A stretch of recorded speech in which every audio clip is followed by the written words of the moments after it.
एक बार की बात है, गौतम बुद्ध अपने शिष्यों को जिंदगी से जुड़ी अच्छी बुरी चीजों का ज्ञान दे रहे थे। सभी शिष्य उनकी बातों को बहुत ध्यान से सुन रहे थे। उन सभी में एक शिष्य ऐसा था जिसे प्रश्न पूछने की बहुत आदत थी।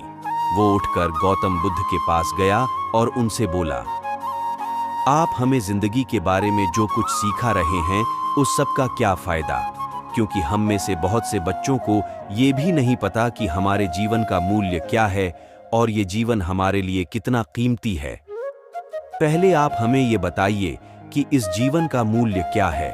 अपने शिष्य की बात सुनकर गौतम बुद्ध अपने कक्ष में गए और एक चमकता हुआ पत्थर का टुकड़ा लेकर आए। वो टुकड़ा उन्होंने अपने शिष्य को दिया और बोले, मैं तुम्हें इस जीवन का मूल्य तब बताऊंगा जब तुम इस पत्थर का सही मूल्य पता लगाकर आओगे। साथ ही ये ध्यान रखना कि तुम्हें ये पत्थर का टुकड़ा किसी को बेचना नहीं है। गौतम बुद्ध की बात मानकर वो शिष्य बाजार की तरफ चला गया।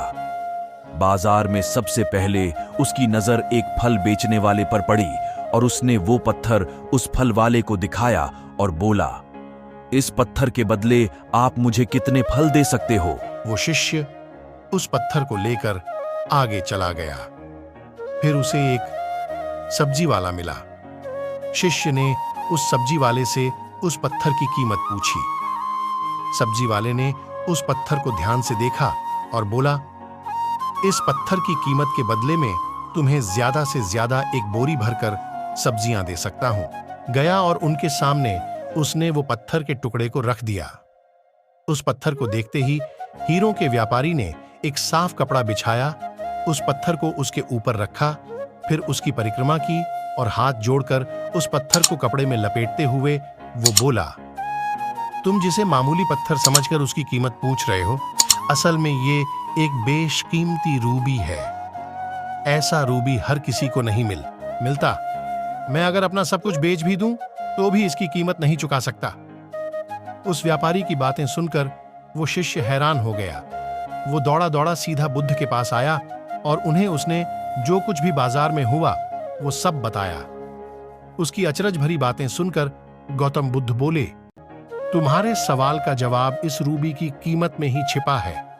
हमारा जीवन भी एक रूबी की तरह ये भी बेशकीमती है, लेकिन हम इस बात को हमेशा नजरअंदाज करते हैं और अपने जीवन का मूल्य नहीं समझते।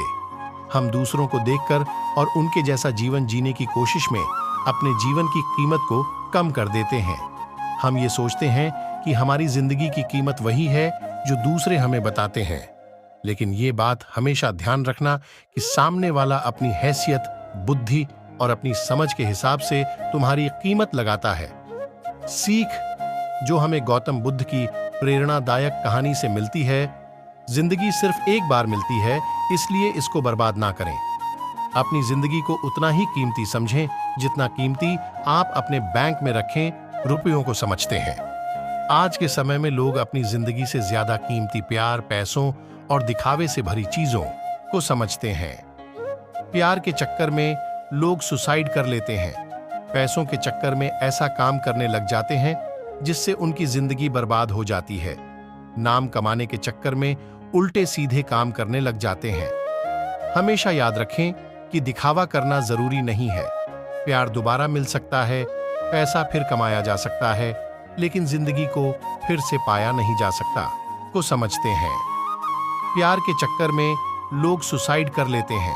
पैसों के चक्कर में ऐसा काम करने लग जाते हैं जिससे उनकी जिंदगी बर्बाद हो जाती है। नाम कमाने के चक्कर में उल्टे सीधे काम करने लग जाते हैं। हमेशा याद रखें कि दिखावा करना जरूरी नहीं है। प्यार दोबारा मिल सकता है, पैसा फिर कमाया जा सकता है, लेकिन जिंदगी को फिर से पाया नहीं जा सकता। इसलिए अपनी इस बेशकीमती जिंदगी को अच्छे से जी, हर पल का आनंद लें। कभी ये ना सोचें कि आप इस दुनिया में किसी काम के नहीं हैं, न कभी ये सोचें कि आपकी जिंदगी व्यर्थ है। आपके होने या ना होने से कुछ फर्क नहीं पड़ता। जब भी ऐसे नेगेटिव विचार आपके मन में आए तो खुद को बस ये याद दिलाएं कि जीवन एक रूबी है और ये बेशकीमती है।